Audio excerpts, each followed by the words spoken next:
Hello and welcome to the Cowboy Chronicles, the Oklahoman's Oklahoma State football podcast. I am your host, Scott Wright, joined this week by Joe Mussatto. Joe, thank you very much for joining me today. Pleasure as always, Scott. I will say there's no disguise. We're recording this on Monday, or I'm sorry, Wednesday morning. No disguise in who we are rooting for in baseball games the rest of this week. We're both Yeah, I just thought about that. We've yeah, the Yankees are still alive after last night, and it's a wild one. yeah. How are your Cubbies doing? Facing elimination later tonight. By the time this hits the air, their season might be over. Nah, It has they'll not been. stave off elimination. Hopefully, I've got my fingers crossed. We'll see. We're not at Stone Cloud, but still do appreciate the folks from Stone Cloud allowing me to pop in. It's been kind of an every other week situation because of scheduling being a little bit trickier this year, but still.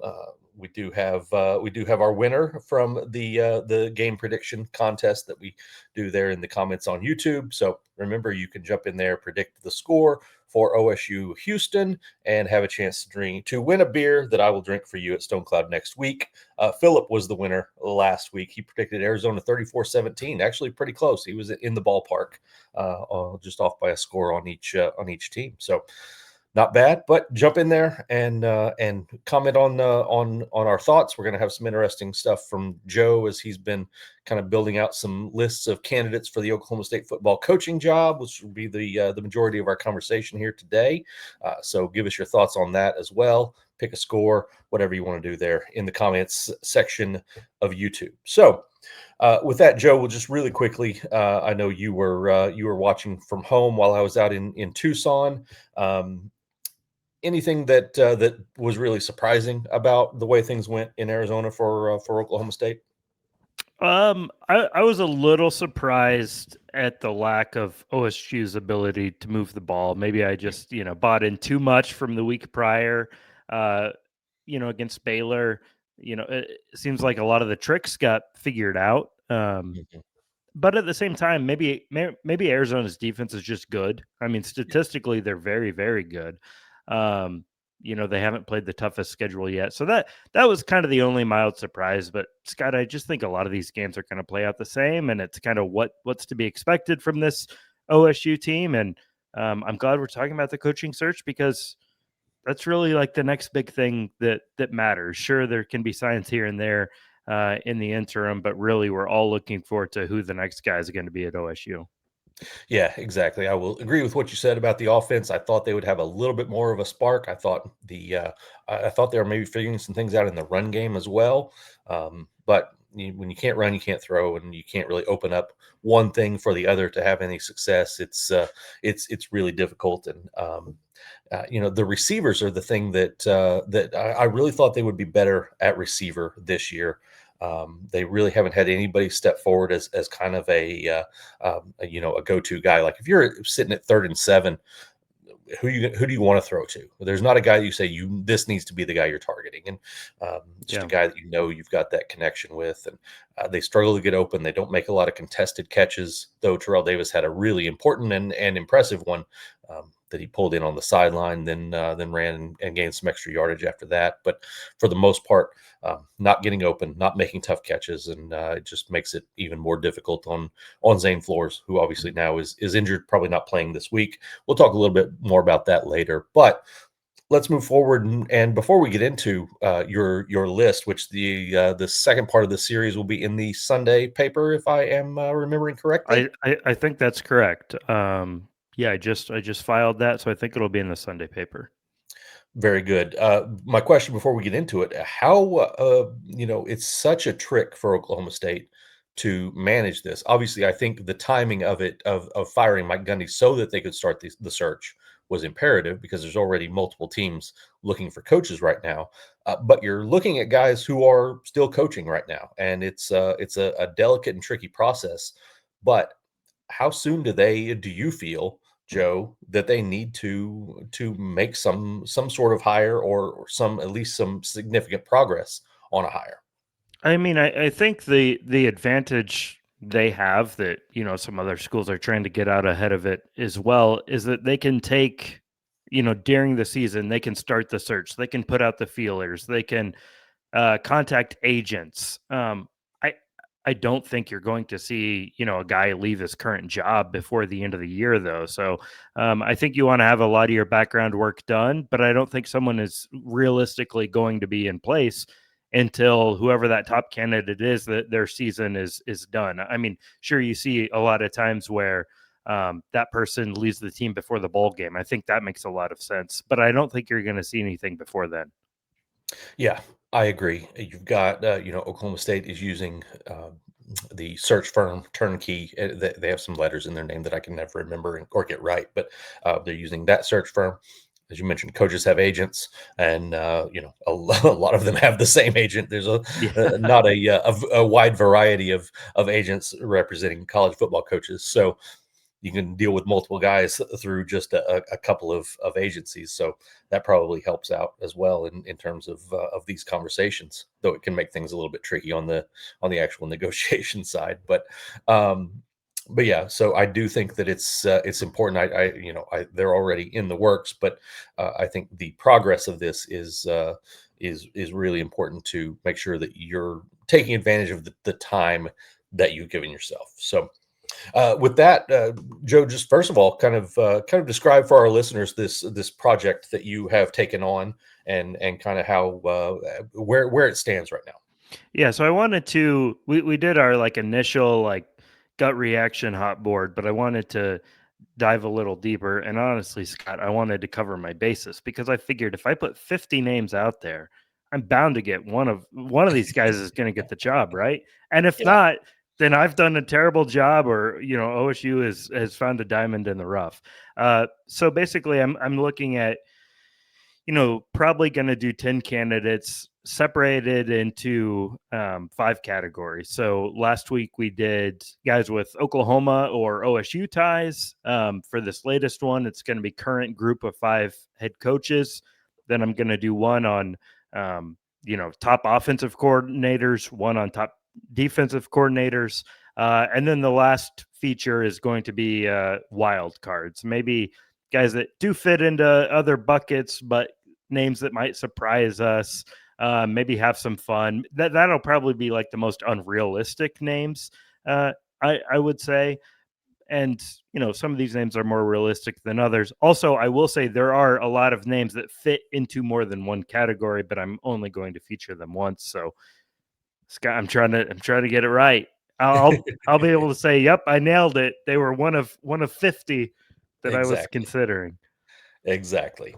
And so, like, to illustrate your point that you're only highlighting a guy once. For instance, GJ Kinney at Texas State was on the coach with the Oklahoma ties list, correct? That's right. And Played but will quarterback not at be. Yeah, exactly. Played quarterback at Tulsa. He would have been high on this latest list I just did of group of 5 head coaches. I like GJ Kinney a lot. Um, really bright offensive mind. Seems like he's got a lot of people in his corner who think he could be a good head coach at this level. So yeah, he's an example of one. Brian Newberry was the other at Navy from Moore. Uh, grew up a Sooner fan, but maybe it entices him to come closer to home. He's done a heck of a job at Navy. Feel like he's more of an under the radar candidate, but someone else who fits into more than one box. Going to your Oklahoma ties list, obviously there were a couple of the obvious ones that have been floated out for a while. Zach Robinson being the one that that seems to have the most fan support. Though I don't, I'm not entirely so. I love Zach, love dealing with him on multiple levels. I'm not sure that he's ready for this type of move in his career, and I honestly I think he might really enjoy where he's at in the NFL. We'll see what happens with that. But getting to my question, Todd Monken was another one on that list as well. Offensive coordinator for the Baltimore Ravens. I think that Oklahoma State probably has a better chance with him than they do with Robinson. That's just my gut at this point in the search. But was there anybody on that list that, as you were kind of researching things, that maybe jumped out to you more than you would have initially thought, or just somebody that became more intriguing as you did the research? I mean, not to repeat too much, but it probably is Kenny. Just the more I looked into him, um, he was at Incarnate Word. Now he's at Texas State. Obviously, these aren't programs with story traditions, and he's done a really good job. So, when I look at it, I think in a lot of ways we're underrating this OSU job, but obviously it's in a bad place now. And I think he's a guy who's demonstrated an ability to have a quick turnaround. Um, you mentioned the coordinators. I I don't I don't think Jim Knowles is likely at all. Maybe I don't know if you have any thoughts on that. Dana Holgerson doesn't excite me. Um, Barry Odom, maybe like he did a heck of a job at UNLV. He's in year one at Purdue. Purdue is one of the toughest jobs in the Big Ten, probably one of the three toughest. So you go from one of the worst Big Ten jobs to what I think is still one of the best Big 12 jobs. Um, a guy that grew up here in Oklahoma, did a so-so job at Missouri, got fired, but um, he's another name I'd mention. Yeah, I like Odom as well. I think he was in a tough spot at Missouri. They were in a period in the SEC when they weren't. They were still trying to build that program, and I think that he did some good work, even though it ended up being kind of a average results at the end of the line. But Can um, I ask you something on Zach Robinson, Scott? absolutely, So he was number one on my list of Oklahoma ties, and I'm probably susceptible to the group think that everyone else is because he seems to be number one on everyone. And part of why he's number one is it's such a low risk hire for OSU because if if he wants the job, they give him the job. Every OSU fan seems to want him to have the job. So if it doesn't work out, Chad Weiberg and OSU could be like, "Hey, look, we wanted him, you wanted him, it didn't work." yeah. So it's kind of a low risk move. But is it too simple to say if he wants the job that he's going to get the job? Yes, I think that is too simple. I Okay. think, yeah, I think there's a lot of things that Chad Weiberg is looking at and looking for. He went on the radio and kind of laid out some of the things that are important to him, and experience is as a head coach is high on his list. You Hmm. look at his three big hires that he's had from the outside, to the only three from the outside that he's had: J.C. Hoyt with women's basketball, Steve Lutz with men's basketball, David Taylor with wrestling. The two basketball coaches have both been, mid-major head coaches. David Taylor was a complete out of the blue situation because he was just finishing up his competitive career. Whole different animal there. If David Taylor had not taken the job, I really think that someone with head coaching experience would have gotten that job as well. So I think that's a big trend with Weiberg in his hiring process, and I think you look at, I mean, uh, you know, I understand the fascination with Robinson from the fan base perspective, but if he had been the quarterback at Colorado instead of Oklahoma State, we wouldn't be talking about him as a college head coaching candidate anywhere, Yeah. unless He Deion wouldn't be Sanders on was any of the these lists at no, all. no, not at all. He's really only had this is only his second year actually calling plays. Now, obviously, Sean McVay at the Rams saw something special in him. That's why he brought him in. That's why he promoted him twice and kept moving him up his coaching staff. And that's why Raheem Morris hired him at Atlanta. There's something special, but he's still really young in his coaching career at this point, and I'm not entirely sure that he's shown enough for Chad Weiberg to be ready to go and pull the trigger on that. Yeah, I think it's mainly the non-football stuff with him. Like if you know that hiring him and you don't want to just be backed into a corner by big money donors, but that is a lot of this. And Yeah, it is. if a lot of those people wanted Robinson and committed to um donating a whole bunch of money to the program, he all of a sudden looks like a more attractive candidate even if he doesn't have the requisite experience. Yeah, I agree. I'm certainly I'm certainly not counting him out. Yeah. And his play calling skills. If he's going to bring in an offensive coordinator to run his offense anyway, it doesn't matter what kind of a play caller he is. Yeah. If he has the skill and the knowledge that they feel is needed to build the program and manage the program the way that it needs, his play calling ability in the NFL has no bearing on any of that. So Right. you brought up Knowles. I do want to. I'll say this. I think Knowles is a classic example of a guy that just needs to be a coordinator. Hmm. Um, I think that he succeeded at Oklahoma State and has succeeded at Ohio State and Penn State because he can go be the mad scientist, lock himself in his office, and come up with all the things that he needs to do defensively. I don't. I think he could be a good head coach. I don't.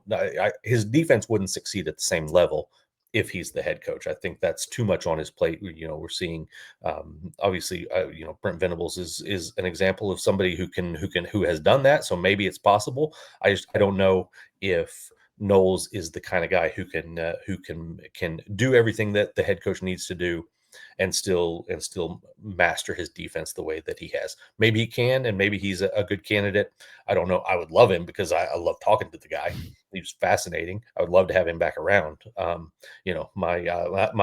My pie in the sky would be a Zach Robinson or Todd Monken head coach with Knowles as the defensive coordinator. Hmm. Then that's only from the media perspective of how much I would love having those guys around. But I think um, that sounds good to everybody. I absolutely think so.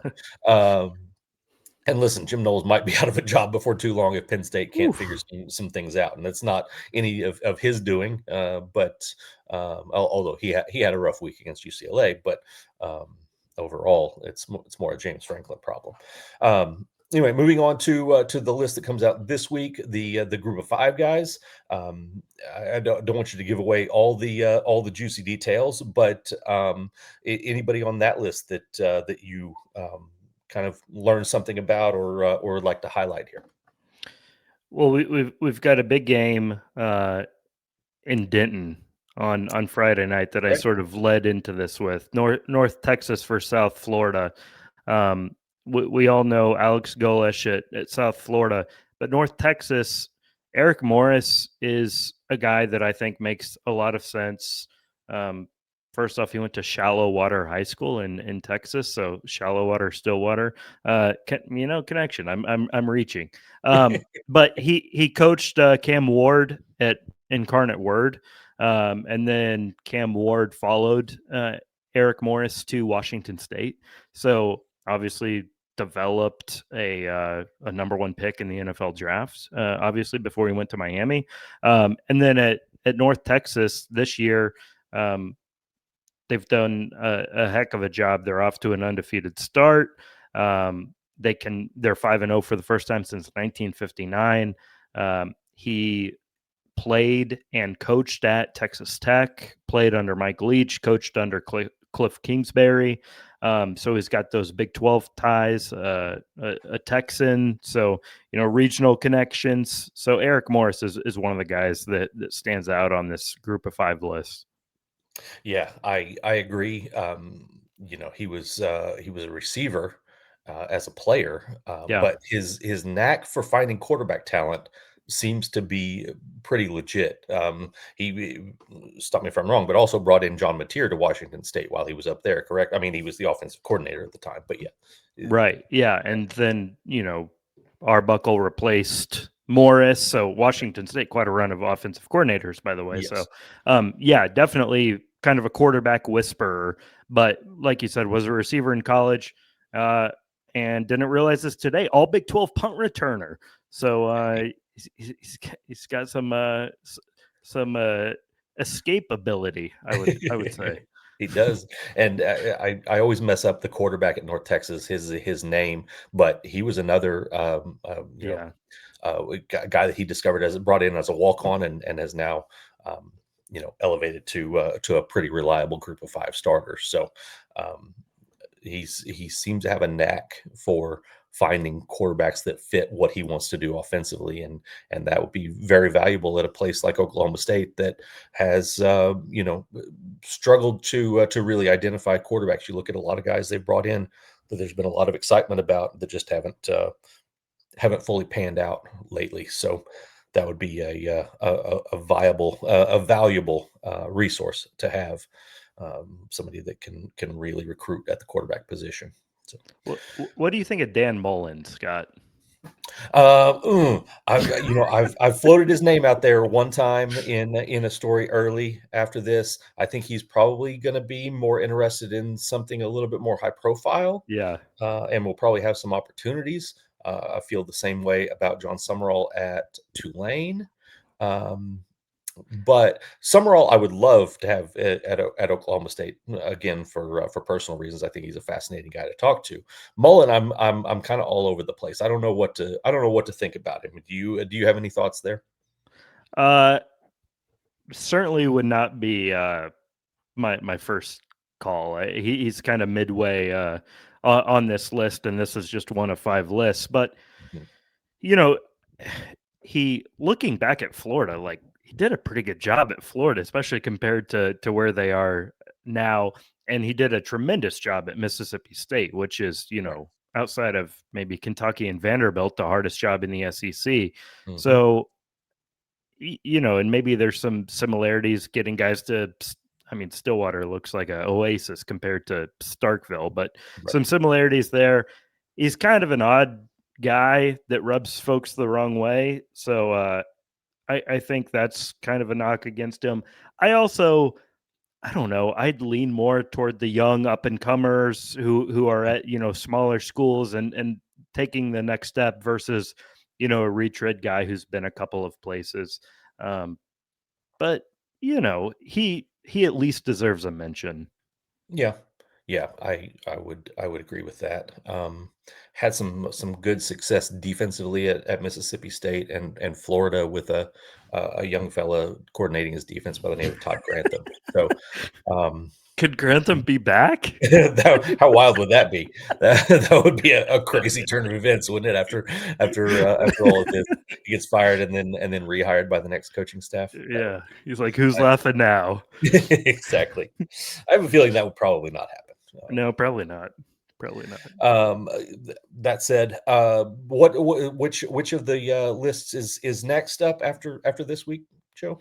I'm going to look at some offensive coordinators. Okay. So if they want to go that route, and like Weiberg said, maybe wanting someone with head coaching experience, there's some coordinators who have head coaching experience, but Mhm. a lot of these guys are guys that would make this list that just came out, kind of the group of 5 head coach. But obviously, you see some coordinators who go straight to the Power 5 level. Obviously, Brent Venables, Dan Lanning seems to be working out okay.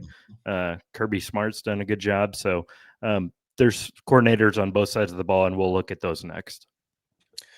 Good deal. Really excited about this list. Glad that I like the way you're doing it. It's making for some great content. So readers can Thank you. keep following along. As I said, the second edition of the list will be in the Sunday Oklahoman and online Monday. Next Monday, I assume will be the plan Yeah, for at some those point. those above us who get to make such decisions. So, Yeah. all right. And is there anybody else for a future list that we should talk about here, or you want to uh, keep those under wraps for the readers to get to check out as those come along? I don't know. I might pick your brain, especially on the wild cards list, Hmm. because that's when we can really have some fun. Yes, If people exactly. want John Gruden on a list, maybe I'll put him on the wild cards list. Right. Okay, but That's a good place for Gruden. I like that. That's a fun one. yeah, Good deal. All right, Joe. Well, with that, let's jump to the Stone Cloud six pack and talk a little bit about the actual football game this week against Houston. I'm kind of bringing back some questions that I've used from a regular standpoint here on this part of the show, uh, but it's an over under segment in the first 3 questions here.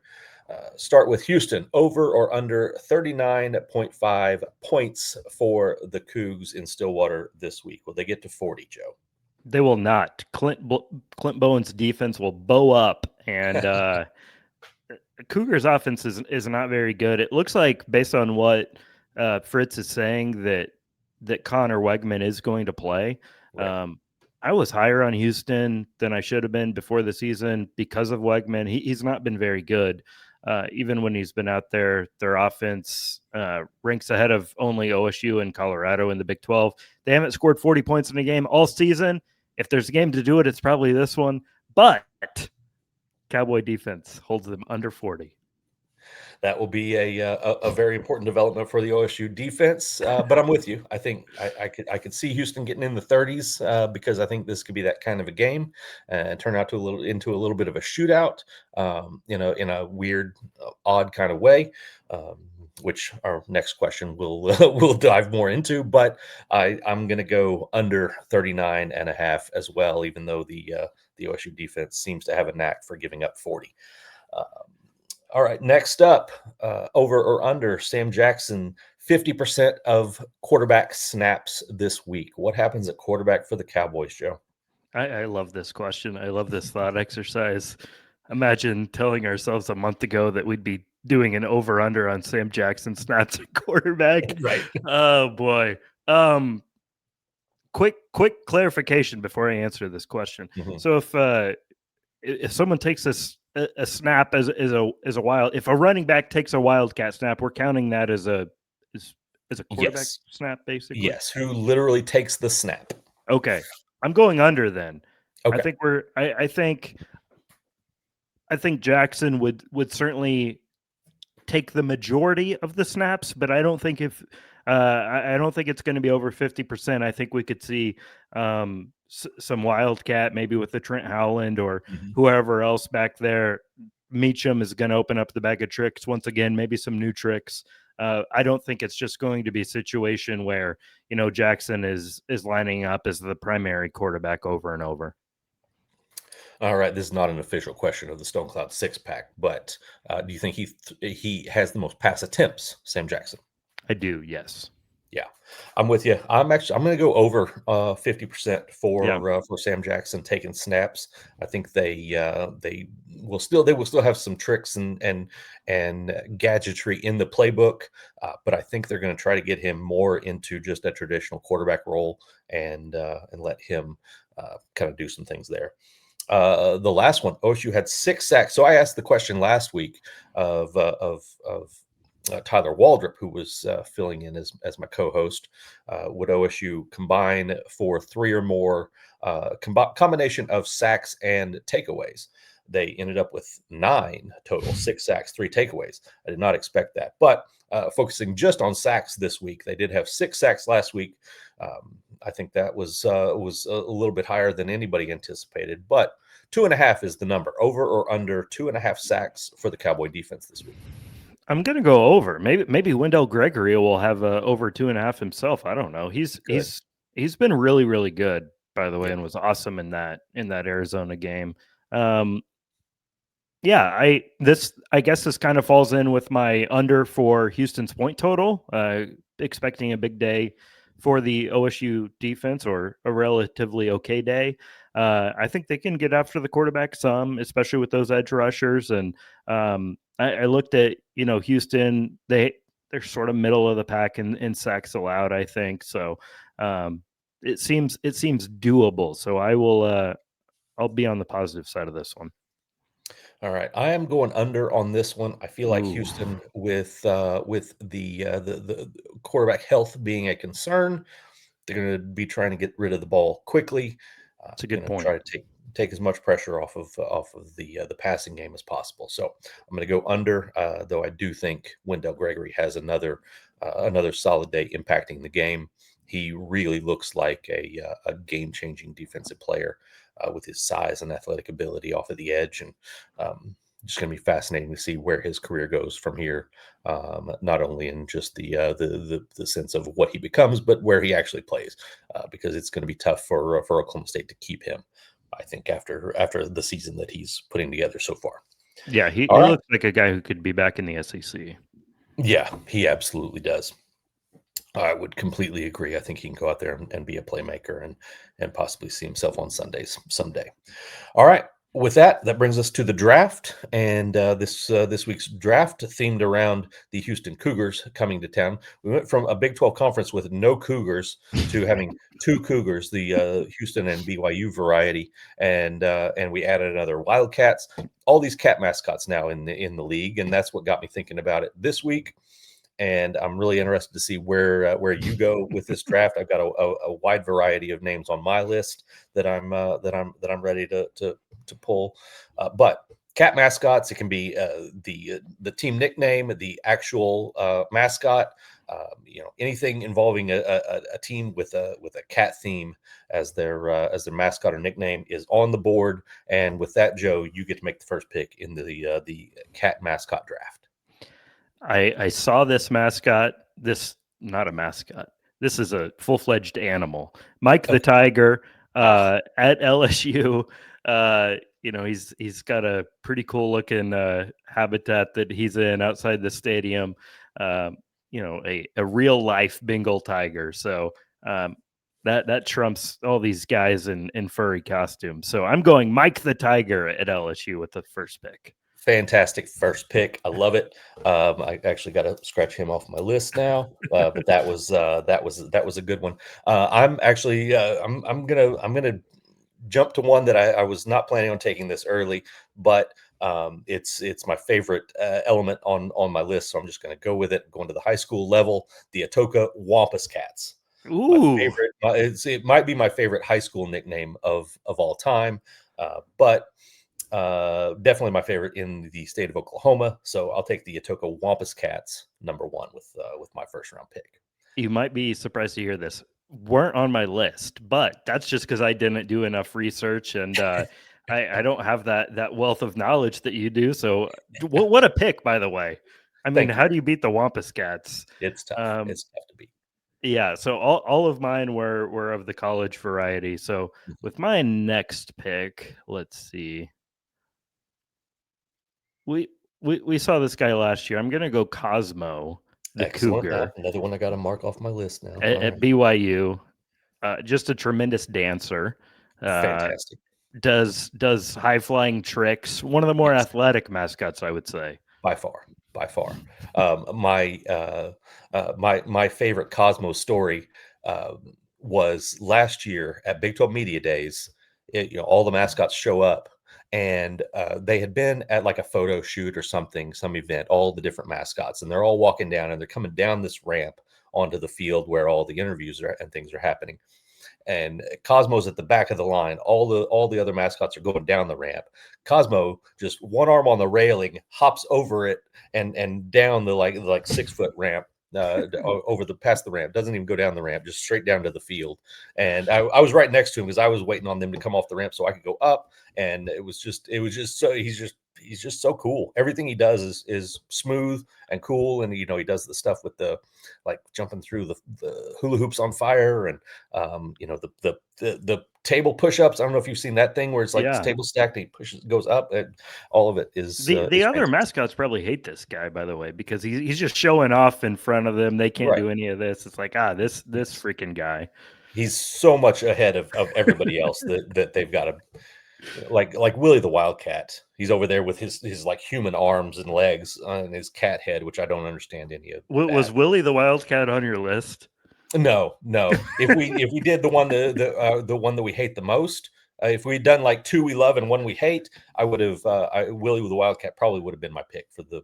I don't understand the whole concept I with put the Willie on my list just so we could talk about him because it just makes no sense. The huge head on the human body, right. it's just sort of No, unsettling. freaks me out. I don't get it at all. All right, we're at my second pick. Yes. Um, I'm gonna go with I'm actually gonna stick with the one that sort of inspired this whole thing, which was this week's mascot OSU opponent, Shasta. But I'm gonna go with the live one. They have the live one, Oh, the live Shasta at the Houston Zoo. I went and checked. They don't currently have the Shasta cam where they have just the 24/7 camera on Shasta at the Houston Zoo. They're doing some maintenance at the moment. I wish they'd given them different names because Shasta is the not live one. Also the person in a costume, yeah. uh, and also but other places do that. So I get it. But I'm sticking with the live Shasta, the cougar at the Houston Zoo for my second pick. I didn't know about that. This is great info Yes, about live Shasta. My last pick, I'm going to go Truman the Tiger at Missouri. very nice. I'm doing the costume. It's a very gentle looking tiger, not very fierce looking, kind of Mhm. friendly. Truman, obviously a cool name with Missouri connections there, so they Right. nailed that. Yeah, just like everything about it. Yes, very well played. That was not on my list, but would have been in consideration had I gotten a little bit deeper, I think. So, Thank you. That um, makes me feel better, Scott. and with that, for my last pick, there were a lot of other good ones. I don't know if this came up during your research. I was not aware of this one. This is not my pick, but it was because it's a little bit on the fringe.